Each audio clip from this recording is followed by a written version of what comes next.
दोस्तों, आज का करंट अफेयर अपन स्टार्ट करते हैं। आज के करंट अफेयर में अपन दिसंबर, जनवरी, फरवरी इन सब करंट अफेयर्स को अपन देखेंगे जो एग्जाम पॉइंट ऑफ व्यू से इम्पोर्टेंट हैं। तो मेजर राधिका सेन, इनको यूएन सैन्य पुरस्कार मिला है यूनाइटेड नेशन के द्वारा। देश का पहला 3D प्रिंटर रॉकेट, ये 3D प्रिंटर द्वारा बनाया गया एक रॉकेट है। 3D प्रिंटर द्वारा आजकल जैसे मकान बनाए जाते हैं, रॉकेट बनाए जा रहे हैं, कार कुछ डिजाइन किए जा रहे हैं, ये सब 3D प्रिंटर द्वारा पॉसिबल है और इसमें कम लेबर लगती है और फास्ट काम हो जाता है और एक्यूरेसी के साथ काम होता है। तो अग्निबाण नाम का एक 3D प्रिंटर रॉकेट बनाया गया है। रुद्रम सेकंड मिसाइल, तो रुद्रम सेकंड ये मिसाइल है जो एयर टू ग्राउंड मिसाइल है, A2G मिसाइल है, अर्थात एयर टू ग्राउंड मिसाइल है। ये एयर से चलेगी और ग्राउंड तक अपना वार करेगी। राधेश्याम बिश्नोई, इनका हाल ही में निधन हो गया है। इनका संबंध राजस्थान से है। ये वन्य जीव संरक्षक माने जाते हैं। ग्रेट इंडियन बस्टर्ड संरक्षण के लिए प्रसिद्ध ये हैं। गोडावन को बचाव हेतु ये इन्होंने बहुत कार्य किया और हाल ही में इनका अल्प आयु में ही निधन हो गया है। ऑपरेशन अभ्यास की बात करें तो ये ऑपरेशन अभ्यास जो इंडिया का जो गृह मंत्रालय है, होम मिनिस्ट्री है, और उसके साथ में NDMA, national disaster management authority, राष्ट्रीय आपदा प्रबंधन प्राधिकरण, इन दोनों के द्वारा जो देश के 244 जिले हैं उनमें ऑपरेशन अभ्यास नामक नागरिक सुरक्षा मॉक ड्रिल चलाई गई। एक मॉक ड्रिल की गई, उसमें नागरिक सुरक्षा हेतु ये मॉक ड्रिल की गई, ऑपरेशन अभ्यास नामक। इसमें ब्लैकआउट हो, इन सब चुनौतियों से निपटने के लिए लोगों को बताया गया। एयर रेड सायरन, कोई सायरन बजे तो अपने को क्या करना है, लाइटें बंद करनी है, और आपातकालीन निकास हेतु, अभ्यास हेतु, ये सब ऑपरेशन अभ्यास में सिखाया गया जो गृह मंत्रालय व NDMA, national disaster management authority द्वारा देश के 244 जिलों में ये चलाया गया। फिर आगे बात करते हैं तो अपन Rajasthan medical services cooperation limited RMSCL को ई मेडिसिन क्षेत्र और ई टूल सॉफ्टवेयर के माध्यम से स्वास्थ्य सेवा में तकनीकी नवाचार, इन्होंने तकनीकी नवाचार लाए। किन्होंने? Rajasthan medical services corporation limited ने तकनीकी नवाचार लाए। अपने जो काम है उसमें इन्होंने तकनीकी नवाचार लाए। इस हेतु इनको elite smart government excellence award इनको मिला है। तो इनको ये अवार्ड मिला है। और हिंदी भाषा का पहला समाचार पत्र उदंत मार्तंड, ये 30 मई 1826 को रिलीज हुआ, कलकत्ता से स्टार्ट हुआ और इसके जो संपादक थे वो पंडित जुगल किशोर शुक्ल इसके प्रारंभिक संपादक रहे। तो उदंत मार्तंड ये हिंदी भाषा का पहला समाचार पत्र था। राजस्थान हाईकोर्ट में एक CJ होते हैं और 49 न्यायाधीश होते हैं। एक मुख्य न्यायाधीश होता है राजस्थान हाईकोर्ट में और 49 अन्य न्यायाधीश होते हैं। इस प्रकार टोटल संख्या 50 होते हैं, अर्थात 50 जज राजस्थान में हाईकोर्ट में हैं। और जो नए जज 3 बने हैं जो वकील कोटे से बने हैं, इन 49 में से 3 जो नए बने हैं जो वकील कोटे से बने हैं वो है विपिन गुप्ता, रवि चिरानिया और संजीत पुरोहित। तो ये आपको 3 ऑप्शन में देकर पूछ सकता है कि भाई कौन से नहीं बने। तो विपिन गुप्ता, रवि चिरानिया और संजीत पुरोहित। ओडी इंडिया का ब्रांड एम्बेसडर नीरज चोपड़ा, जो जेवलिन थ्रोवर हैं नीरज चोपड़ा, इनको ओडी इंडिया का ब्रांड एम्बेसडर बनाया गया है, जिन्होंने पेरिस जो ओलंपिक हुआ उसमें इन्होंने रजत पदक जीता था जेवलिन थ्रोवर। भारत की पहली जीन संपादित भेड़, अर्थात ऐसी भेड़ जिसको जीन एडिटिंग किया गया है, और ऐसी भेड़ का नाम है शेरे कश्मीर। इसको कृषि विज्ञान, शेरे कश्मीर कृषि विज्ञान एवं प्रौद्योगिकी विश्वविद्यालय ने भारत की पहली जीन संपादित भेड़ बनाई है। और ये बनाया है, ये जम्मू कश्मीर का जो कृषि विश्वविद्यालय इन्होंने बनाया है। और जीन संपादित तकनीक कौन से काम में ली इन्होंने? CRISPR-Cas9 तकनीक काम में ली। तो CRISPR की फुल फॉर्म कई बार पूछ ली जाती है, cluster regularly intercepted short palindromic repeats. जहां जहां जो जीन के रिपीट्स होते हैं, एक जीन बार बार रिपीटिशन करता है, वहां से उसको Cas9 जो एक एंजाइम है इसके द्वारा काट लिया जाता है और वहां पे एक नया जीन लगा दिया जाता है। जिस प्रकार की भेड़ अपन चाहते हैं इस प्रकार जीन एडिटिंग की जाती है। तो ये जीन एडिटिंग करिए जम्मू कश्मीर का एक कृषि विश्वविद्यालय है, शेर कश्मीर यूनिवर्सिटी, इन्होंने ऐसी प्रकार की भेड़ बनाई है जो CRISPR-Cas9 टेक्नोलॉजी का सहारा लेकर इन्होंने ऐसा बनाया है। तो Cas9 क्या है? Cas9 is a specific CRISPR associated protein, एक प्रोटीन है और acts like a pair of molecular scissor, एक आणविक कैंची के रूप से काम करता है, जो जीन, जिस जीन को अपने को हटाना है उसको वहां से काट देगा और वहां पे नया जीन प्रतिस्थापित कर देगा। तो ये था क्रिस्पर Cas9 टेक्निक। यूएन के लिए सेना हेतु जान गंवाने वाले दो जो भारतीय ब्रिगेडियर जनरल है, एक तो है अमिताभ झा और एक हवलदार संजय सिंह, इनको मरणोपरांत सम्मानित किया गया यूनाइटेड नेशन के द्वारा। तो आप याद रखना, अमिताभ झा और हवलदार संजय सिंह। अमिताभ झा तो हैं ब्रिगेडियर जनरल और संजय सिंह है हवलदार है भारतीय सेना में, और इनको यूनाइटेड नेशन द्वारा सम्मानित किया गया। फिलीपींस के भारतीय नागरिक, फिलीपींस ने भारतीय नागरिक हेतु जो वीजा है वो फ्री कर दिया है, 14 दिन का जो आप बिना वीजा के फिलीपींस जा सकते हो और घूम के आ सकते हो। एशियाई वेट लिफ्टिंग चैंपियनशिप, ये चैंपियनशिप 1 से 10 अप्रैल 2026 में भारत में होगी, अर्थात अगले साल एशियाई वेट लिफ्टिंग चैंपियनशिप भारत में होगी, और इस साल मई में आयोजित की गई थी चीन में। ठीक है, तो अगले साल भारत में होगी और इस साल एशिया की जो वेट लिफ्टिंग चैंपियनशिप है वो चीन में आयोजित की गई। भारत की पहली निजी हेलीकॉप्टर असेंबली, अब हेलीकॉप्टर की जो असेंबल करते हैं अपन, ये assemble European aviation agency, aviation मतलब उड़ान क्षेत्र की एजेंसी है यूरोप में, ऐसी कंपनी है, उसका नाम है एयरबस। एयरबस कहाँ की कंपनी है? यूरोप की। और टाटा एडवांस, ये भारत की है। टाटा एडवांस सिस्टम ने कर्नाटक के कोलार, कर्नाटक में एक क्षेत्र है कोलार जहाँ पे गोल्ड फेमस है, कोलार गोल्ड माइंस, आपने मूवी देखी हुई KGF, वो इसी पे बनी हुई है, कोलार गोल्ड फील्ड्स। ठीक है, तो कोलार के अंदर ये हेलीकॉप्टर असेंबली लगाने वाली एक कंपनी खोलेंगे, टाटा व यूरोपियन जो कंपनी है उसका नाम है एयरबेस, ये दोनों मिलकर, और हेलीकॉप्टर फाइनल असेंबली लाइन स्थापित करेंगे कोलार में। कोलार क्या है? कोलार KGF जो मूवी है वो इस पे बनी हुई है, कोलार गोल्ड फील्ड, वहां पे गोल्ड माइनिंग की जाती है, जैसे राजस्थान में अपने बांसवाड़ा में गोल्ड माइनिंग करते हैं ना, वैसे कर्नाटक में कोलार में इस जगह है, वहां पे गोल्ड अच्छा निकलता है। Deepest and oldest gold mine है कोलार में। ठीक है, पंचगौरव, राजस्थान में एक योजना चली थी पंचगौरव, उसमें 5 चीजों को बढ़ावा देने के लिए कार्य किया गया। एक तो उसमें उपज अर्थात फसल, एक वनस्पति प्रजाति, एक कोई उत्पाद, एक कोई पर्यटन स्थल और एक कोई खेल। हर जिले में ये उसका एक फेमस चीज को बढ़ावा दिया जाएगा। कर्मचारियों की जो वेतन विसंगतियां चलती है, अलग अलग वेतन आयोग मिलते हैं, उनको लाभ मिलता कि नहीं मिलता, या DA का उनको लाभ मिलता नहीं मिलता, या वो किस श्रेणी में है, तो इन सभी वेतन विसंगतियों को दूर करने के लिए एक खेमराज चौधरी जो IS हैं, इनकी समिति बनाई गई है। राजस्थान की एकीकृत स्वच्छ ऊर्जा नीति 2024 में आई थी, जो राजस्थान की जो स्वच्छ ऊर्जा नीति अर्थात नवीकरणीय ऊर्जा को बढ़ावा देने के लिए ये नीति आई थी। इसका टारगेट था 125 गीगावाट नवीकरणीय जो अक्षय ऊर्जा है, अक्षय ऊर्जा मतलब सौर ऊर्जा, पवन ऊर्जा, ये सब, न कि ये पेट्रोल डीजल से बनने वाली, ये नहीं, कोयले से बनने वाली नहीं, क्योंकि वो इन्वायरमेंट को नुकसान करती है। तो अक्षय ऊर्जा 125 गीगावाट का राजस्थान ने लक्ष्य रखा है। इसमें से अब 125 गीगावाट के फ्रिकेशन करें तो सोलर इसमें 80 गीगावाट, विंड व हाइब्रिड इसमें 20 गीगावाट का लक्ष्य है, और हाइड्रो जो स्मॉल हाइड्रो पंप्स हैं उसके द्वारा 25 गीगावाट का लक्ष्य इन्होंने रखा है। इस प्रकार टोटल 125 गीगावाट राजस्थान की जो एकीकृत स्वच्छ ऊर्जा नीति है 2024 की, उसमें लक्ष्य रखा है। राजस्थान का पहला आर्म मैन्युफैक्चर कॉम्प्लेक्स ये बोरनाड़ा जोधपुर में खोला जाएगा। इंडिया AI व मेटा इन दोनों ने मिलकर IIT जोधपुर में जनरेटिव AI सर्जन केंद्र खोला है।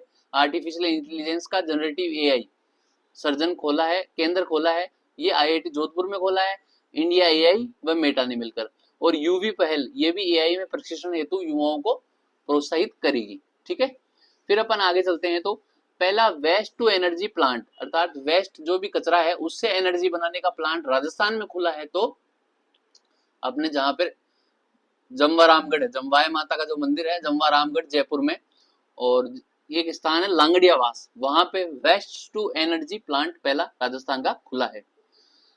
जैसे अपने कोलार गोल्ड फील्ड्स पढ़े थे, वैसे ही सलूम्बर राजस्थान में घाटोल नाम की जगह है बांसवाड़ा में। ठीक है, तो यहाँ पे गोल्ड फील्ड बांसवाड़ा में है, ये गोल्ड फील्ड है, गोल्ड माइनिंग होगी, और बांसवाड़ा में जगपुरा भूकिया में भी गोल्ड निकलता है। फिर आगे बात करें तो सुप्रीम कोर्ट में न्याय की देवी की एक प्रतिमा है, और इस प्रतिमा के जो शिल्पकार हैं, अभी न्याय की देवी की प्रतिमा बनी है वहां पे, तो उस प्रतिमा के जो शिल्पकार है वो राजस्थान से है, उनका नाम है विनोद गोस्वामी। G20 शिखर सम्मेलन 2024 की बात करें तो ये रियो डी जेनेरियो ब्राजील में किया गया, 19वां था। और G20 के अंदर कौन कौन से देश शामिल है, एक तो 19 देश शामिल है, plus EU European union plus African union. ये जब भारत में सम्मेलन था, जब अफ्रीकन यूनियन को शामिल किया गया, तो 2 तो संघ है और 19 देश है, अर्थात टोटल 21 हो गए ना, और इसका नाम है G20। तो 19वां तो हुआ रियो डी जेनेरियो ब्राजील में, और 20वां होगा वो दक्षिणी अफ्रीका में होगा 2025 में, ठीक है। कोप 29 की बात करें तो पिछले साल हो गया था बाकू अजरबैजान में। अजरबैजान बाकू वही जगह है जहां विश्व का पहला तेल का कुआं निकला था। तेल का कुआं निकला तो फॉसिल्स जनरेट हुए तो पर्यावरण में प्रदूषण हुआ। तो पर्यावरण प्रदूषण रोकने के लिए कॉन्फ्रेंस ऑफ पार्टीज 29 वहीं बाकू स्थान पर आयोजित की गई, और बाकू अजरबैजान में है। संयुक्त राष्ट्र जलवायु परिवर्तन सम्मेलन, इसमें जलवायु में जो परिवर्तन हो रहे हैं उन सबको रोकने के लिए सभी देश मिलकर कुछ एजेंडा फाइनलाइज करते हैं। अब कुछ इंडेक्स की बात करते हैं, तो जलवायु परिवर्तन प्रदर्शन सूचकांक 2025, इसमें भारत ने 10th रैंक प्राप्त करी है। और विश्व नवाचार सूचकांक, ये बार बार एग्जाम में पूछा जाता है। World intellectual property organisation WIPO द्वारा जो इंटेलेक्चुअल प्रॉपर्टी है उसको लेकर ये सूचकांक दिया जाता है कि किसी देश में इंटेलेक्चुअल प्रॉपर्टी, कॉपीराइट्स, इनको कितना सम्मान दिया जाता है, इस दृष्टि से ये सूचकांक जनरेट किया जाता है। और भारत में इसका स्थान 39वां है। लगभग 5-6 सालों से ये स्थान 38 से 42 के बीच में ही वेरी कर रहा है, और फर्स्ट स्थान इसमें स्विट्जरलैंड का है। वैश्विक बौद्धिक संपदा संकेतक रिपोर्ट, ये भी वहीं से जारी होती है और भारत में इसका 6ठा स्थान है। तो इनमें इंपॉर्टेंट यही है, 39वां स्थान वैश्विक नवाचार सूचकांक में भारत को मिला है। वैश्विक सहकारी सम्मेलन, ये भारत मंडपम जो न्यू दिल्ली में आयोजित किया गया। भारतीय अंतर्राष्ट्रीय व्यापार मेला, ये 43वां व्यापार मेला। इंडियन ट्रेड प्रमोशन ऑर्गेनाइजेशन, जो ट्रेड को बढ़ावा देने के लिए जो ऑर्गेनाइजेशन बनाया गया है उसके द्वारा भारतीय अंतर्राष्ट्रीय व्यापार मेला 43वां आयोजित किया गया। अंतर्राष्ट्रीय वास सम्मेलन, ये वास सम्मेलन नई दिल्ली में आयोजित किया गया। केग कंट्रोलर ऑडिटर जनरल, ये 15वें केग जो नए बने हैं, के संजय मूर्ति, ये 1989 बैच के IAS हैं और इनको 15वां भारत का केग बनाया गया है, controller and auditor general. Guru Ghasidas Tamor Pingala tiger reserve, अभी गुरु घासीदास तमोर पिंगला टाइगर रिजर्व ये छत्तीसगढ़ में है, और छत्तीसगढ़ का चौथा टाइगर रिजर्व ये बनेगा। एक टाइगर रिजर्व वहां है अचान कमार, एक है इंद्रावती नदी भी वहां बहती है, एक है गुरु घासीदास तमोर पिंगला, ठीक है, एक है उदंती सीता नदी। ये 4 टाइगर प्रोजेक्ट हैं जो छत्तीसगढ़ में है, आप याद रखना, अचान कमार, इंद्रावती, गुरु घासीदास तमोर पिंगला और उदंती सीता नदी। सबसे बड़ा टाइगर रिजर्व भारत का है जो वो नागार्जुन सागर है, जो आंध्र प्रदेश श्रीशैलम, जहाँ पे अपना एक 12 ज्योतिर्लिंग में से एक ज्योतिर्लिंग मल्लिकार्जुनम है, तो वहीं पे ये नागार्जुन सागर टाइगर रिजर्व है। तातो फर्स्ट वह हियो हाइड्रो प्लांट है, ये हाइड्रो प्लांट है, ये अरुणाचल प्रदेश में स्थित है। इसके अलावा सुबनसिरी एक नदी है जो ब्रह्मपुत्र की सहायक नदी है, वो भी अरुणाचल प्रदेश में ही है। इस प्रकार सुबनसिरी हाइड्रो इलेक्ट्रिक प्लांट भी अरुणाचल प्रदेश में ही है। तो ये तीनों नाम आ जाए तो आप अरुणाचल प्रदेश करके आना, तातो फर्स्ट, हियो हाइड्रो व सुबनसिरी लोअर जल विद्युत परियोजना, ये सब अरुणाचल प्रदेश में ही है। छत्तीसगढ़ की बात करें तो गुड़मा रास, ये यूनाइटेड नेशन WTO संयुक्त राष्ट्र विश्व टूरिज्म ऑर्गेनाइजेशन, विश्व पर्यटन संगठन के द्वारा सर्वश्रेष्ठ पर्यटन गांव के उन्नयन के लिए चुना गया है गुड़मारास गांव छत्तीसगढ़ का, ठीक है। कांगेर घाटी जो राष्ट्रीय उद्यान है, नेशनल पार्क कांगेर घाटी के छत्तीसगढ़ में है, उस उद्यान का ही पार्ट है गुड़मारास गांव, और इसको UNWTO द्वारा उन्नयन हेतु चुना गया है। देश में कुछ पहली चीजें हैं, एक तो ग्रीन हाइड्रोजन फ्यूलिंग स्टेशन जो पहला बना है वो लेह है, लद्दाख में जो लेह है वहां पे बना है। एक संविधान संग्रहालय बना है पहला जो सोनीपत हरियाणा में है। एक संपीड़ित बायोगैस संयंत्र CBG कंप्रेस बायोगैस प्लांट, ये बना है जो अपना ग्वालियर MP में है। इस संपीड़ित बायोगैस संयंत्र के द्वारा वहां पे गौशाला जो बनी है वो ग्वालियर MP में है। राजस्थान में सबसे ज्यादा शीर्ष ऊन उत्पादन, ऊन जो भेड़ों से इनसे मिलता है बालों से, वो ऊन उत्पादन राजस्थान में है। लगभग पूरे देश का 47% ऊन उत्पादन राजस्थान में है। तो आपको ये क्वेश्चन पॉइंटों में पूछा जा सकता है भाई राजस्थान का पहला स्थान है क्या 50% से अधिक ऊन उत्पादन होता है क्या राजस्थान में, तो आप ऐसे इसको राइट करके आना। पीएम जो मुद्रा योजना चलाई गई थी उसमें शिशु तरुण ये सब उसमें कैटेगरी रखी गई थी, उसकी जो लिमिट अधिकतम 10 लाख थी अब उसको बढ़ाकर 20 लाख कर दिया गया है ताकि एमएसएमई सेक्टर को फायदा हो। तो आप याद रखना पीएम मुद्रा योजना में 10 लाख नहीं है, अब 20 लाख उसका हो गया है। G-SAT-20 या G-SAT-N2 इसका दोनों ही नाम है। तो ये फाल्कन 9 रॉकेट जो स्पेस एक्स का रॉकेट है, इसके द्वारा अमेरिका में जो फ्लोरिडा स्पेस एक्स सेंटर है जो केप केनारवेल में स्थित है, जो प्रक्षेपण सेंटर है वहां से इसको प्रक्षेपित किया गया है। G-SAT-20 भारत का उपग्रह है और इस हेतु NISL जो भारत की कंपनी है इन्होंने स्पेस एक्स से समझौता किया है, इसलिए इस प्रकार ये अमेरिका से छोड़ा गया है। G-SAT-N2 KA बैंड का उपग्रह है, 14 वर्ष की इसकी संचालन अवधि होगी और इसका उद्देश्य है कि हवाई जहाज उड़ान के दौरान जो इंटरनेट सुविधा प्रोवाइड की जाती है, हवाई जहाजों को रास्ता दिया जाता है, वो सारा ये भारत में प्रोवाइड कराएगा G-SAT-20 या G-SAT-N2। और ये 32 बीमों में 48 Gbps की क्षमता के साथ पूरे भारत को कवर करेगा, जिसमें 8 नैरो बैंड की बीम्स रहेगी और 24 वाइड बीम्स रहेगी। ठीक है, तो आप ये याद रखना G-SAT-N2 जो फ्लोरिडा से भेजा गया था फाल्कन 9 रॉकेट में। ठीक है, फिर बात करते हैं अपन SBS-3, यह है स्पेस बेस्ड सर्विलांस, इसकी मंजूरी मिल गई है, अब भारत ये बनाएगा। 52 उपग्रह अगले 5 साल में भेजे जाएंगे। प्रोबा-3 मिशन ये यूरोप का मिशन है, यूरोपियन अंतरिक्ष एजेंसी का मिशन है और इसको भारत के द्वारा भेजा गया है। तो यूरोपियन अंतरिक्ष एजेंसी का मिशन है प्रोबा-3 मिशन, ये कृत्रिम तरीके से जो सूर्य ग्रहण है उसको बनाएगा और इसमें 2 उपग्रह हैं, एक ओकुल्टर है, एक कोरोनोग्राफ है और इसरो के सहयोग से श्रीहरिकोटा जो सतीश धवन स्पेस सेंटर है आंध्र प्रदेश में, वहां से प्रोबा-3 मिशन जो यूरोप का मिशन है उसको भारत के द्वारा भेजा गया है। इसरो इस फील्ड में बहुत अच्छा काम कर रही है। इसरो बहुत कम कॉस्ट में विदेशों को सैटेलाइट भी अंतरिक्ष में भेज देती है। तो PSLV C59 के द्वारा यह प्रक्षेपित किया गया प्रोबा-3 मिशन। ठीक है, विश्व का first precision formation flying mission है जो सूर्य ग्रहण बनाएगा ऊपर जाकर, कृत्रिम सूर्य ग्रहण। और भारत का फर्स्ट एनालॉग अंतरिक्ष मिशन ये लेह में ही है, जैसे fuelling hydrogen fuelling station Leh में है वैसे ये भी लेह में। K4 ये भारतीय नौसेना की मिसाइल है और कलाम बैलिस्टिक मिसाइल का सफल परीक्षण किया गया। सबमरीन से इसको लॉन्च किया गया, अर्थात पनडुब्बी से launch ballistic missile. Ballistic missile मतलब ये ऐसे जाएगी, अपने प्रक्षेपण जो पथ है उसी में जाएगी और क्रूज मिसाइल को अपन उसको नेविगेट कर सकते हैं, बैलिस्टिक मिसाइल को छोड़ने के बाद उसको अपन नेविगेट नहीं कर सकते क्योंकि इतना पथ वो पार कर लेगी फिर वो अपने हिसाब से नीचे गिरेगी।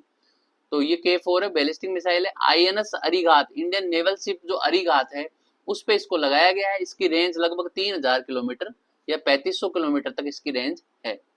भारत की पहली लंबी दूरी की हाइपरसोनिक मिसाइल जिसकी क्षमता 5 मैक से ऊपर हो, तो हाइपरसोनिक मिसाइल पहली ये इसका DRDO ने APJ कलाम द्वीप जो उड़ीसा में है वहां से इसका परीक्षण कर लिया, लगभग 1500 किलोमीटर अर्थात लंबी दूरी की हाइपरसोनिक ये मिसाइल होगी। मोनिका शोरान की बात करें तो ये रेसलिंग में है और भादरा हनुमानगढ़ से है। अमित कटारिया की बात करें तो ये वुशु में है, ये जयपुर से है।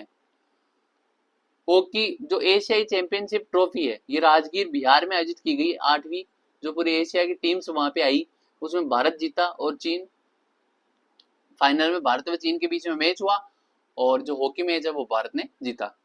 तीरंदाजी की बात करें तो GT ओपन ये लग्जमबर्ग में हुआ, वहां ज्योति सुरेख वेनम ने गोल्ड जीता है लग्जमबर्ग में तीरंदाजी में। ठीक है, आप तो ये खिलाड़ी और इसका जो संबंध याद कर लोगे वो भी सफिशिएंट है।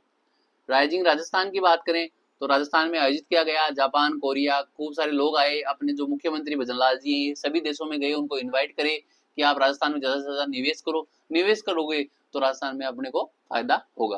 तो उद्योग विभाग ब्यूरो ऑफ इन्वेस्टमेंट प्रमोशन व रिको जो जगह देगा उन सब निवेशकर्ताओं को, इन सब ये तीनों इसमें प्लेयर्स थे, इन्होंने मिलकर किया। इसके जो टैगलाइन थी वो थी रिप्लेट रेस्पॉन्सिबल और रेडी। ठीक है, 32 देश इसमें आए और इसमें फैसला किया गया 10 दिसंबर को प्रवासी राजस्थानी दिवस मनाया जाएगा। जो राजस्थान से बाहर रह रहे हैं वो राजस्थान में कुछ निवेश करें, इसलिए उन सबको संगठित करके 10 जनवरी को ये प्रवासी राजस्थान दिवस 10 दिसंबर को बनाया जाएगा।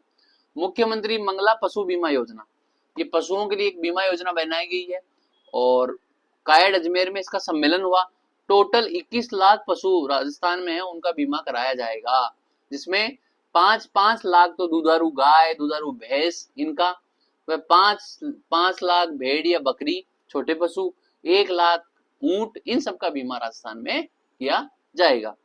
प्रति पशुपालक को 2 दुधारू पशु, 10 छोटे पशु भेड़ बकरी या ऊंट, इन सब का बीमा किया जाएगा। और बीमा में उनको क्या मिलेगा, गाय भैंस ऊंट के लिए 40,000 रुपए, और अगर बकरी भेड़ इनके लिए 4,000 रुपए उनको ये मिलेगा।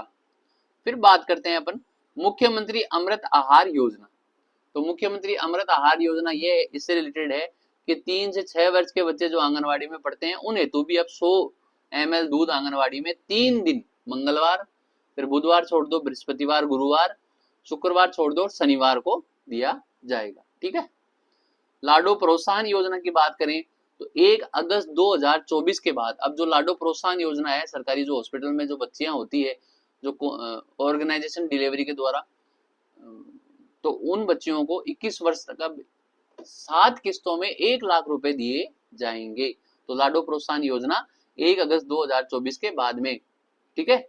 मुख्यमंत्री स्वनिधि योजना, जो स्ट्रीट वेंडर्स हैं उनको पहले 50,000 रुपए का ऋण उपलब्ध कराया जाता था, अब उनको 80,000 रुपए का ऋण उपलब्ध कराया जाएगा। असंगठित क्षेत्र में जो काम कर रहे हैं और जो गिग वर्कर्स हैं, गिग वर्कर्स मतलब ये ओला, स्विगी, ये सब जो कार्य करते हैं वो गिग वर्कर्स कहलाते हैं, स्पीडी डिलीवरी करते हैं, सफाई कर्मचारी है, इन सबको ये लोन प्रोवाइड किया जाएगा। मुख्यमंत्री विश्वकर्मा पेंशन योजना, तो 18 से 45 वर्ष के जो आयु के जो वर्ग में है राजस्थान में, वो असंगठित क्षेत्र में काम करने वाले स्टेट वेंडर्स, लोक कलाकार और राजस्थान का जो मूल निवासी हो, उनकी आय अगर 15,000 रुपए से कम है तो उनको, अगर वो अंशदान करेंगे 40 रुपए प्रति माह से 100 रुपए प्रति माह, तो सरकार भी उतना ही अंशदान करेगी। 18 से 40 साल तक तो सेंट्रल गवर्नमेंट व स्टेट गवर्नमेंट दोनों अंशदान करेगी और 41 से 45 वर्ष तक स्टेट गवर्नमेंट अंशदान करेगी। तो ये पूरी योजना 18 से 45 वर्ष तक लागू होगी। क्यों? क्योंकि 18 से 40 तक तो सेंटर व स्टेट दोनों उसमें अंशदान करेंगे और 41 से 45 वर्ष तक स्टेट गवर्नमेंट उसमें पैसा देगी। तो वो व्यक्ति 40 से 100 रुपए दे सकता है, उतना ही पैसा सरकार मिलाएगी। फिर जब वो 60 साल के हो जाएंगे तो उनको 3,000 रुपए की पेंशन मिलेगी अंतिम समय तक। पूर्वी राजस्थान नहर परियोजना, ये परियोजना बहुत फेमस है। पार्वती कालीसिंध चंबल, पार्वती पीकेसी बोलते हैं ना, पार्वती कालीसिंध चंबल पूर्वी राजस्थान नहर परियोजना, राम जल सेतु परियोजना, ये सब नाम है। इसमें एमपी गवर्नमेंट, राजस्थान गवर्नमेंट और जल शक्ति मंत्रालय, ये तीनों इसमें शामिल है। राजस्थान के 21 जिले हैं व एमपी के 13 जिले इसमें हैं। तो इसमें कुछ बांध और बैराज बनेंगे। तो रामगढ़ बांध ये बनेगा बूंदी में, कुल नदी है, कुल नदी, उस पे बनेगा किशनगंज 12 में। ठीक है। तो रामगढ़ बांध बनेगा कुल नदी पर किशनगंज 12 में। महलपुर बैराज ये पार्वती नदी पे बनेगा, ये भी 12 मांगलोर में बनेगा। ठीक है। नमनेना बैराज की बात करें तो कालीसिंध में बनेगा, दिगोद जो कोटा में है। और मेज बैराज की बात करें तो मेज नदी पे बनेगा, ये इंद्रगढ़ बूंदी में है। और राठौड़ बैराज की बात करें तो ये बनास नदी पे बनेगा, जो चौथ का बरवाड़ा सवाईमाधोपुर में है। इसके अलावा डूंगरी बांध व इसरदा बांध, ये दोनों बांध बनास नदी पे बनेंगे जो सवाईमाधोपुर में बनेंगे। ठीक है। फिर बात करें 7वां राज्य वित्त आयोग की घोषणा हुई है, ये 1 अप्रैल 2025 से स्टार्ट हो गया और 31 मार्च 2030 तक ये चलेगा। सेंटर ऑफ एक्सीलेंस ऑफ खजूर, खजूर के लिए सेंटर ऑफ एक्सीलेंस ये जैसलमेर में बनेगा, सागर भोज का नामक स्थान पे। उदयपुर में सेंटर ऑफ एक्सीलेंस फॉर सीताफल, centre of excellence for sickle cell disease, जिसमें हास्यकार आरबीसी हास्यकार हो जाती है, और centre of excellence for rare earth और टूरिज्म, ये सभी उदयपुर में बनेंगे। टोंक में मधुमक्खी पालन के लिए व अमरूद के लिए सेंटर ऑफ एक्सीलेंस बनेगा। और कोटा की बात करें तो सिट्रस फ्रूट के लिए, जो खट्टे फल हैं, संतरार, ये सब, इनके लिए कोटा में सेंटर ऑफ एक्सीलेंस बनेगा। राष्ट्रीय दिव्यांग सशक्तिकरण अवार्ड ये मिले हैं अब की बार राजस्थान में, डूंगरपुर को जो नो वन लेफ्ट बिहाइंड अभियान वहां पे चला उसको, और दूसरा सलूम्बर जिला है उसमें बना है सुगम्य भारत अभियान हेतु। इन दोनों डूंगरपुर व सलूम्बर जिले को दिया गया है राष्ट्रीय दिव्यांग सशक्तिकरण अवार्ड। राजस्थानी भाषा साहित्य हेतु एकेडमी अवार्ड ये मुकुट मणिराज को मिला है। इनकी कृति है गांव और अम्मा। ठीक है। उस्ताद पेपे खान ये जैसलमेर से, इनका संबंध शहनाई वादन से है। राष्ट्रीय उपभोक्ता दिवस की बात करें तो 24 दिसंबर को राष्ट्रीय उपभोक्ता दिवस मनाया जाता है। अब वन रिपोर्ट आई थी 2023 की, ये 2024 में आई थी दिसंबर में, तो 18वीं वन रिपोर्ट इसको बोलते हैं। भारतीय वन स्थिति रिपोर्ट, पहले भारत का अपन देखते हैं। इसमें कुल फॉरेस्ट, वन और वृक्ष आवरण, forest and tree cover total की बात करें तो 25.17 है, अर्थात पूरे भारत का भौगोलिक क्षेत्र है उसका 25.17% में वन व वृक्ष आवरण है, अर्थात 8,27,000 लगभग वर्ग किलोमीटर में ये फैला हुआ है।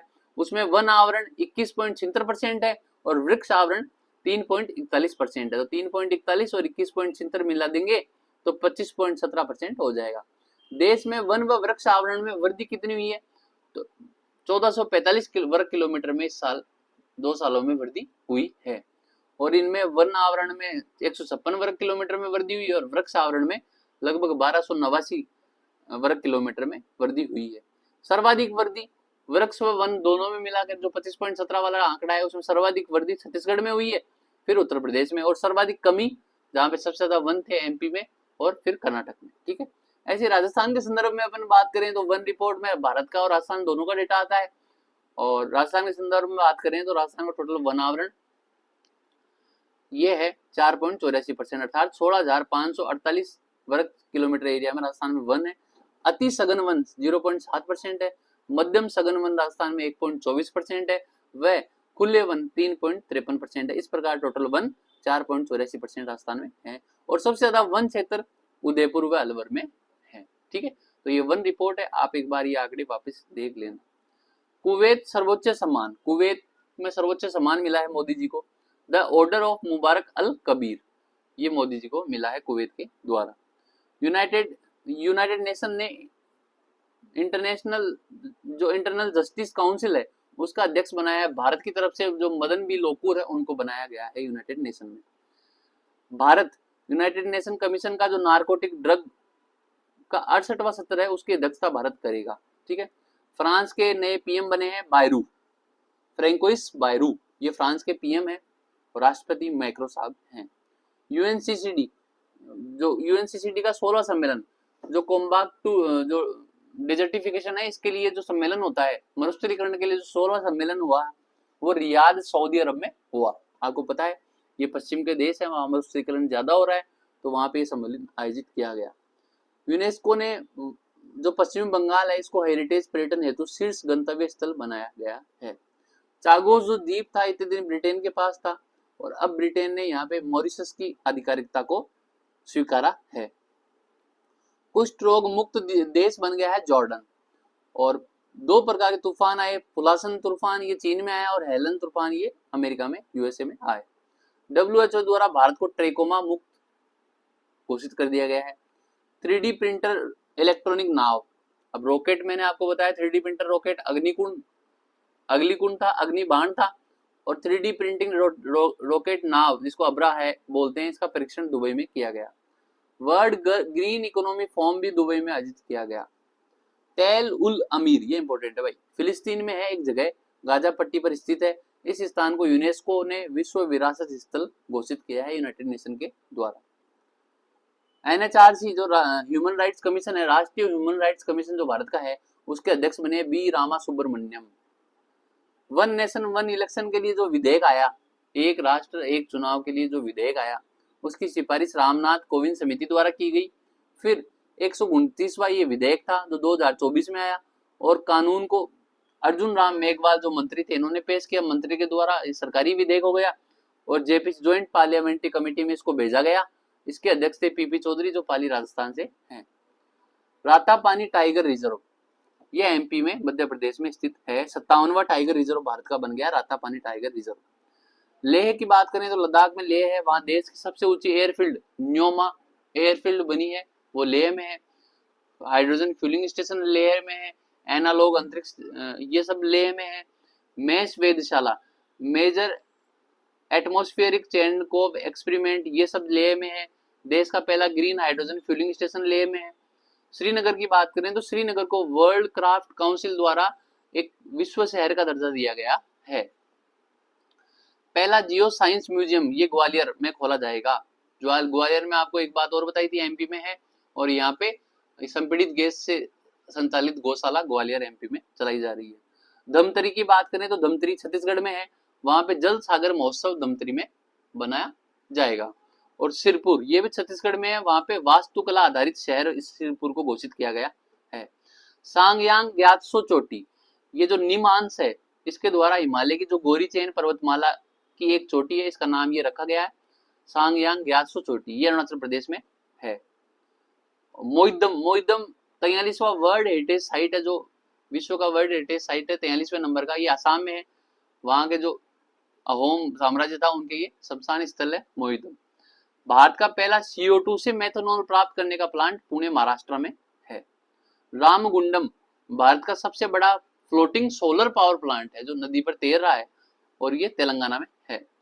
आरबीआई के जो 26वें गवर्नर अपने राजस्थान बीकानेर से संजय मल्होत्रा नाम है, और 5 वर्ष का इनका कार्यकाल रहेगा, इनकी पुनर्नियुक्ति संभव है।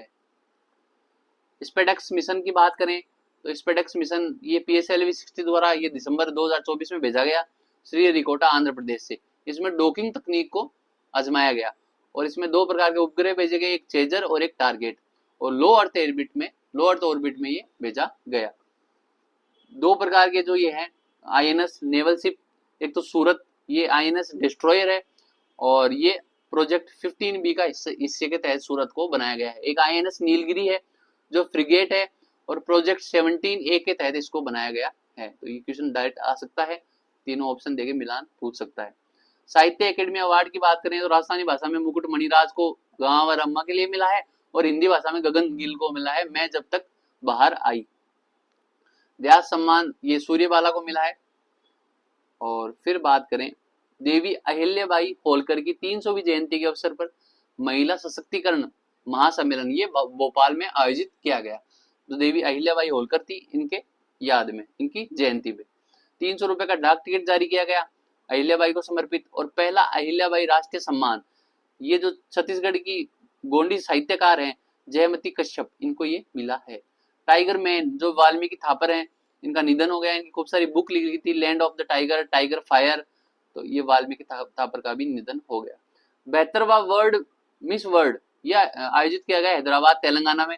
तीसरी बार भारत में आयोजित किया गया मिस वर्ल्ड का जो प्रोग्राम है, उसमें विजेता हुए हैं थाईलैंड के ओपन सुचेता चुआंगसरी, और भारत की जो कोटा की जो थी नंदिनी गुप्ता, ये 8 स्थान भी नहीं प्राप्त कर पाई, मतलब टॉप 8 में नहीं रह पाए। और भारत की तरफ से नंदिनी गुप्ता थी। भारत में अब तक 6 मिस वर्ल्ड रह चुकी है, एक ऐश्वर्या राय है, एक रीता फारिया है, डायना हेडन है, युक्ता मुखी है, और मानुषी छिल्लर है। तो इस बार की जो मिस वर्ल्ड है 72वीं वो है ओपन सुचेता चुआंगसरी। बहुत इंपॉर्टेंट है, ये क्वेश्चन आपके आ सकता है एग्जाम में, ठीक है। 3 जून 1947 को एक लॉर्ड माउंटबेटन ने बंटवारे का ऐलान किया था, और इसमें भारत के 2 हिस्से हुए, एक तो भारत और एक पाकिस्तान, और ब्रिटिश संसद से जुलाई में मंजूरी इसको मिली थी। IPL का फाइनल अभी 18वां फाइनल खेला गया अहमदाबाद में नरेंद्र मोदी स्टेडियम में। बेंगलोर व पंजाब किंग्स 11 के बीच में ये मैच था, जिसमें बेंगलोर ने विजय प्राप्त करी, और इसमें जो बेंगलोर के जो कप्तान थे वो पाटीदार थे, और पंजाब के कप्तान श्रेयस अय्यर थे। सबसे ऊंचा बांध ये टिहरी उत्तराखंड में है, भागीरथी नदी पर है, और देश का सबसे ऊंचा बांध है। देश का सबसे लंबा बांध ये हीराकुंड बांध है जो महानदी पे है, उड़ीसा में है। तमिलनाडु में सबसे अधिक जलाशय हैं। और नोमैडिक एलिफेंट अभ्यास ये 17वां नोमैडिक एलिफेंट अभ्यास भारत व मंगोलिया के बीच में, ये मंगोलिया के उलान बटार शहर में आयोजित किया गया। जो सदगुरु हैं ईशा फाउंडेशन के, इनको global Indian of the year सम्मान कनाडा इंडिया फाउंडेशन द्वारा दिया गया। 7 महाद्वीपों की जो 7 सबसे ऊंची चोटी है, इन पर्वतों पर सबसे कम उम्र में चढ़ने वाले हैं विश्वनाथ कार्तिकेय जो हैदराबाद के हैं। एशियाई एथलेटिक्स चैंपियनशिप, इसमें ज्योति या राजीव अविनाश सावले ने गोल्ड मेडल जीता है स्टीपल चेज स्पर्धा में। अंकुर ये एक पहल है, शहरी परिवर्तन पहल है, ये उड़ीसा से स्टार्ट की गई है। राजनाथ सिंह जो रक्षा मंत्री है, इन्होंने 3 रक्षा कंपनियों को मिनी रतन की ऊर्जा की मंजूरी दी है। एक तो MIL, एक AVNL और एक IOL, ठीक है। मिनी रत्न का दर्जा किन्हें मिलता है? ऐसी सार्वजनिक क्षेत्र PSU जो 3 साल से लाभ में है, जिनका वित्तीय प्रदर्शन अच्छा है, स्वायत्ता व रणनीतिक महत्व के आधार पर उनको ये दिया जाता है। अब इससे क्या लाभ होगा? किसी कंपनी को मिनी रत्न बना दे तो मिनी रत्न बना दे तो उसकी स्वतंत्रता बढ़ जाती है, कंपनी के निवेश करने की क्षमताएं बढ़ जाती है, फिर उसका लाभ भी बढ़ जाता है। तो दो कैटेगरी है मिनी रत्न की, फर्स्ट और सेकंड। तो फर्स्ट कैटेगरी में अगर कोई कंपनी आती है तो उसको कम से कम 3 साल में लाभ की स्थिति में होना चाहिए और उसका शुद्ध लाभ 30 करोड़ से ऊपर होना चाहिए, और वो निवेश कितना कर सकती है? फिर 500 करोड़ रुपए तक निवेश कर सकती है। और अगर वो कंपनी मिनी रत्न सेकंड कैटेगरी में आती है तो 3 साल तक उसको लाभ होना चाहिए और वो 300 करोड़ रुपए तक का निवेश कर सकती है। मद्रास हाईकोर्ट के जो सीजे हैं KR श्रीराम, इनका ट्रांसफर अब राजस्थान के हाईकोर्ट के सीजे के तौर पे इनका ट्रांसफर कर दिया गया है। तो राजस्थान में एक सीजे प्लस 49 न्यायाधीश हैं और जो सीजे हैं राजस्थान के अब वो होंगे KR श्रीराम। राजस्थान हाईकोर्ट के जो MN श्रीनिवास है, इनको मद्रास हाईकोर्ट भेज दिया गया है, स्विप कर लिया। मद्रास वाले को तो यहाँ लिया है, यहाँ वाले को मद्रास भेज दिया, तमिलनाडु में Madras. AI large language model launch किया गया है AI के द्वारा, आर्टिफिशियल इंटेलिजेंस के द्वारा। भारतीय भाषा हेतु स्वदेशी AI large language model Bharat Jain first launch किया गया है। ये भारतीयों को जो इनकी स्थानीय भाषा की लैंग्वेज में समझाएगा, उनको समाधान देगा। UN पीस मिशन में कांगो जाएगी BSF की टीम में, ठीक है। पोलैंड में करोल नवरोकी ये नए राष्ट्रपति बने हैं पोलैंड के। फिर बात करें तो 18वां IPL मैंने आपको बताया जो RCB ने जीता है। और ठिठुरता हुआ गणतंत्र, ये हरिशंकर जो परसाई इनकी रचना है। भारतीय जो गणतंत्र की राजनीतिक व सामाजिक स्थिति पर कटाक्ष इन्होंने किया है। केरल अब ऑप्टिकल फाइबर हर गांव में बिछाने वाला पहला राज्य बन गया है देश का, ठीक है। और महाराणा प्रताप जयंती 29 मई को मनाई जाती है। 18 जून 1576 को हल्दीघाटी का युद्ध हुआ, जिसमें महाराणा प्रताप के सहयोगी सरदार पुंजा भील ने महाराणा प्रताप का सहयोग किया था। और ये युद्ध महाराणा प्रताप व अकबर के बीच में हुआ, हल्दीघाटी का युद्ध। हल्दीघाटी स्थान जो राजसमंद में वहां पे हुआ था। महाराणा प्रताप की सेना इसमें लगभग 20,000 थी और 5,000 इसमें भील सैनिक थे। इस प्रकार आप देख सकते हो भीलों ने महाराणा प्रताप कितना साथ दिया। महाराणा प्रताप ने चामुंड में चामुंडा माता का मंदिर बनाया। चामुंड के निकट बांडोली में इनकी गांव में अंतिम संस्कार हुआ, वहां पे छतरी है 12 खंभों की, ठीक है। खेलो इंडिया बीच गेम्स ये मणिपुर में होंगे और जो पहले थे दमन दीव में हुए। DRDO के अध्यक्ष बने हैं doctor Sameer B Kamath. IMF के अनुसार भारत जापान को पीछे छोड़कर भारत विश्व की चौथी सबसे बड़ी अर्थव्यवस्था बन गया है। पहली तो है अमेरिका जिसकी GDP है लगभग 30.51 ट्रिलियन डॉलर। फिर चीन इसकी लगभग 20 है और जर्मनी की 4.74 है। भारत की 4.19 है। भारत ने जापान को छोड़कर अब चौथा स्थान प्राप्त कर लिया है GDP के मामले में। 4 आर्य सत्य जो बौद्ध धर्म द्वारा दिए गए, उन्होंने कहा दुख है, दुख का कारण दूसरा आर्य सत्य है, तीसरा है दुख का उपाय है और चौथा है दुख निवारण के मार्ग है, जिनको अष्टांगिक मार्ग 8 मार्ग जिनको कहा गया। और वहां पे बौद्ध धर्म में बताया गया दुख का मूल कारण तृष्णा है, ईर्ष्या या तृष्णा है। तृष्णा से मुक्ति मोक्ष कहलाती है। और जीवन के 4 उन्होंने सोपान बताए हैं, मैत्री, करुणा, मुदिता और उपेक्षा। 5 जून को विश्व पर्यावरण दिवस मनाया जाता है। 21 जून को विश्व योगा डे मनाया जाता है व 29 जून को राष्ट्रीय सांख्यिकी दिवस मनाया जाता है। ये जून माह का करंट है। संयुक्त राष्ट्र महासागर सम्मेलन ये नीस में हुआ, फ्रांस में है। जो नाटो का शिखर सम्मेलन अब की बार हेग में हुआ। और एक्सियोम 4 मिशन, ये एक्सियोम 4 मिशन माइक्रोग्रेविटी का मिशन है। इसमें 4 व्यक्ति जो अंतरिक्ष में जाएंगे, उनमें भारत की तरफ से हैं शुभांशु शुक्ला जो इंटरनेशनल स्पेस स्टेशन में जाएंगे। कर्नाटक में तंबाकू को बैन कर दिया गया है। एशियाई एथलेटिक्स चैंपियनशिप ये गुमी दक्षिणी कोरिया में आयोजित की गई और भारत पदक तालिका में सेकंड स्थान पे रहा, जिन्होंने 8 गोल्ड जीते हैं। PTR पलामू टाइगर रिजर्व ये झारखंड में है। 5 जून को विश्व पर्यावरण दिवस मनाया जाता है। पहली बार ये विश्व पर्यावरण दिवस स्टॉकहोम सम्मेलन जो 1972 हुआ था उसके अगली साल अर्थात 5 जून 1973 को बनाया गया। और संयुक्त राष्ट्र महासभा ने इसको 1972 से स्टार्ट कर दिया था और भारत इसका सिग्नेटरी 1982 में बना। एकीकृत सौर ऊर्जा नीति 2024 राजस्थान में आई। इसका टारगेट है 125 गीगावाट, जिसमें सोलर है 80 गीगावाट सोलर प्रोडक्शन उनको उत्पादन करना है। कोसरनाग झील ये कश्मीर में है। राजस्थान आर्द्र भूमि प्राधिकरण बना है, जो रामसर साइट्स होती है उनके देखभाल के लिए 13 मार्च 2024 को ये बना है। और जर्मनी दुनिया का सबसे बड़ा ऋणदाता देश बन गया है। यूनाइटेड नेशन महासभा की जो अध्यक्ष बनी है वो जर्मनी की पूर्व विदेश मंत्री बेयरबॉक, एनालेना बेयरबॉक ये बनी। कुमराम भीम अभ्यारण्य ये तेलंगाना में है। किचन व फलोदी, किचन जो फलोदी में है, फलोदी जिले में है, मेनार जो उदयपुर में है, जो मेनार को बर्ड विलेज भी बोलते हैं, ये दोनों रामसर साइट बन गई है। इस प्रकार पूरे देश में टोटल 91 रामसर साइट है। सबसे ज्यादा रामसर साइट तमिलनाडु में है और राजस्थान में 4 रामसर साइट है, एक तो सांबर झील, एक केवलादेव और एक मेनार और एक किचन। ठीक है। रामसर जो कन्वेंशन है ये 1971 में आया और रामसर सिटी ईरान में थी, वहां पे एक सम्मेलन किया गया। इंडिया इसका सिग्नेटरी बना 1982 में। एम चिन्नास्वामी स्टेडियम जहाँ पे स्टैम्प पैड जो भगदड़ हुई थी वो बेंगलुरु में है। और नॉन कन्वेंशनल जो फंड्स जो कैपेसिटी है जो इंडिया की, इसका टारगेट है इंडिया का, जैसे राजस्थान का टारगेट नवीकरणीय ऊर्जा में 125 गीगावाट है, वैसे इंडिया का टारगेट 2030 तक 500 गीगावाट का है। और जो सस्टेनेबल डेवलपमेंट गोल्स है, जो 17 गोल्स है उसमें 7वां गोल क्लीन एनर्जी के लिए है, जिसको देखते हुए राजस्थान ये 500 गीगावाट का, भारत ने 500 गीगावाट का 2030 तक टारगेट रखा है नवीकरणीय ऊर्जा का। भारत संयुक्त राष्ट्र आर्थिक और सामाजिक परिषद के लिए 2026 व 28 कार्यकाल हेतु 2 सालों हेतु चुना गया है। यह परिषद विकास, गरीबी हटाने, शिक्षा सुधार आदि करने में कार्य करती है। सिंदूर वन की बात करें तो ऑपरेशन सिंदूर को समर्पित है और ये गुजरात में स्मारक पार्क है सिंदूर वन। बांग्लादेश में जो मुजीबुर रहमान थे, वहां के जो राष्ट्रपिता थे, 1971 में जो बांग्लादेश मुक्ति हुई तो बंग बंधु जिनको बोलते हैं, इनका जो नोटों से इनका अब चित्र हटा दिया गया है। राष्ट्रपिता का दर्जा भी वहां से हटा दिया गया है। भारत सरकार नॉर्वे की कंपनी के साथ मिलकर भारत सरकार ने पोलर रिसर्च शिप बनाया है। फिर बात करें दुनिया का सबसे ऊंचा बुलंद ब्रिज, ये चिनाब रेल ब्रिज है, जिसका अभी उद्घाटन मोदी के द्वारा, जो पीएम है उनके द्वारा किया गया।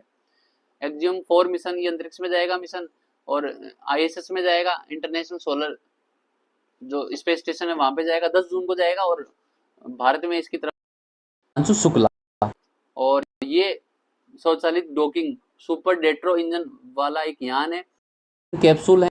2 प्रकार के 2 टाइप होते हैं इसके, एक तो क्रू ड्रैगन और एक कार्गो ड्रैगन, जिसमें आपको पता सुनीता विलियम्स जो आई थी 4 जिसमें बैठे थे वो क्रू ड्रैगन है। तो जो 4 अंतरिक्ष में जाएंगे यात्री वो क्रू ड्रैगन में जाएंगे, और कार्गो ड्रैगन में इन सब का सामान जाएगा, लगभग 6000 किलोग्राम तक का सामान जा सकता है। तो आज के लिए इतना ही, धन्यवाद।